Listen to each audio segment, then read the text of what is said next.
Then Jacob continued on his journey and came to the land of the eastern peoples. There he saw a well in the open country with 3 flocks of sheep lying near it because the flocks were watered from that well. The stone over the mouth of the well was large. When all the flocks were gathered there, the shepherds would roll the stone away from the well's mouth and water the sheep. Then they would return the stone to its place over the mouth of the well.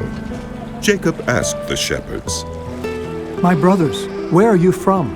"We are from Harran," they replied. He said to them, "Do you know Laban, Nahor's grandson?" "Yes, we know him." they answered. Then Jacob asked them, "Is he well?" "Yes, he is." they said. And here comes his daughter Rachel with the sheep." "Look, He said, the sun is still high.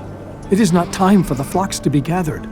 Water the sheep and take them back to pasture." "We can't, they replied. until all the flocks have gathered and the stone has been rolled away from the mouth of the well. Then we will water the sheep." While he was still talking with them, Rachel came with her father's sheep, for she was a shepherd. When Jacob saw Rachel, daughter of his uncle Laban, and Laban's sheep, he went over and rolled the stone away from the mouth of the well and watered his uncle's sheep. Then Jacob kissed Rachel and began to weep aloud. He had told Rachel that he was a relative of her father and a son of Rebekah, so she ran and told her father. As soon as Laban heard the news about Jacob, his sister's son, he hurried to meet him. He embraced him and kissed him and brought him to his home, and there Jacob told him all these things. Then Laban said to him, "You are my own flesh and blood." After Jacob had stayed with him for a whole month, Laban said to him, "Just because you are a relative of mine, should you work for me for nothing? Tell me what your wages should be." Now Laban had 2 daughters. The name of the older was Leah, and the name of the younger was Rachel. Leah had weak eyes, but Rachel had a lovely figure and was beautiful.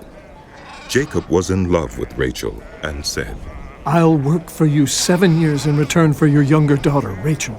Laban said, "It's better that I give her to you than to some other man. Stay here with me."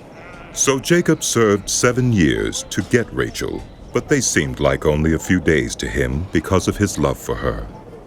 Then Jacob said to Laban, "Give me my wife. My time is completed, and I want to make love to her." So Laban brought together all the people of the place and gave a feast.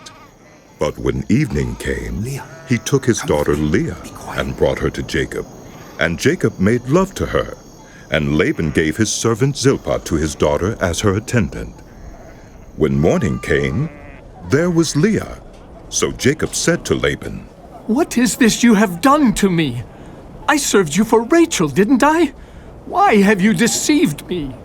Laban replied, "It is not our custom here to give the younger daughter in marriage before the older one. Finish this daughter's bridal week. Then we will give you the younger one also, in return for another 7 years of work." And Jacob did so. He finished the week with Leah, and then Laban gave him his daughter Rachel to be his wife. Laban gave his servant Bilhah to his daughter Rachel as her attendant. Jacob made love to Rachel also, and his love for Rachel was greater than his love for Leah, and he worked for Laban another 7 years. When the Lord saw that Leah was not loved, he enabled her to conceive, but Rachel remained childless. Leah became pregnant and gave birth to a son. She named him Reuben, for she said, "It is because the Lord has seen my misery. Surely my husband will love me now."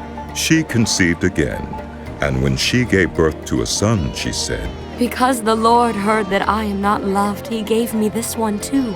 So she named him Simeon. Again she conceived, and when she gave birth to a son, she said, "Now at last my husband will become attached to me, because I have borne him 3 sons." So he was named Levi. She conceived again, and when she gave birth to a son, she said, "This time I will praise the Lord." So she named him Judah. Then she stopped having children. NIV Live. a Bible experience.